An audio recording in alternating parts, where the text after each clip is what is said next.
ఇప్పుడున్న current generation are moving away from the religious roots. Sanskrit is a dead language అని politicians మన దగ్గర ఉన్నారు. And particular religion is compared to dengue and AIDS and virus. Revolution రావాలి మన youth లో. And the welcome change that I have seen in the Gen Z is, ఒకప్పుడు pop and rock ని enjoy చేసే boys ఇప్పుడు bhajan jamming మీదకి వచ్చేసారు. So you tell them this is good, they are ready to adapt. ఇప్పుడు women గురించి మాట్లాడినప్పుడు the mainstream major discussion is about like feminism. So how actually the people are using the word feminism. 5,000 సంవత్సరాల నాగరికత కలిగిన దేశంలో ఇవాళ కొత్తగా women వచ్చి ఫెమినిజం విమెన్ కి రైట్స్ లేవు అంటే, ఆ రోజుల్లో యుద్ధాలు చేసిన వాళ్ళు మహారాణులు లేరా?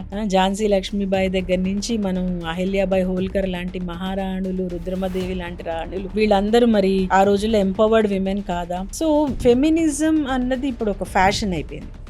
ఇప్పుడు ఏం జరుగుతోంది అంటే, maintenance has become a business for women. పైసా పెట్టుబడి లేని చాలా చక్కటి వ్యాపారం ఏదైనా ఉందంటే అది పెళ్లి చేసుకోవాలి, 4 రోజులు వదిలేసి వెళ్ళిపోవాలి.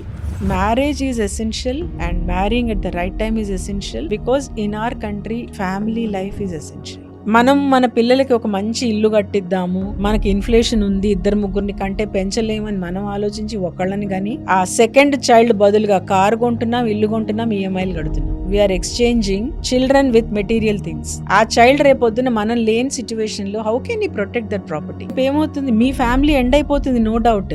మీ క్లాన్ ఇవాపరేట్ అయిపోతుంది కదా. Entire your community, your religion, your caste, everything vanishes. First suggestion that I would give anybody is to love your nation. That is the first lesson that I'll tell my students. Automatically everything else will follow.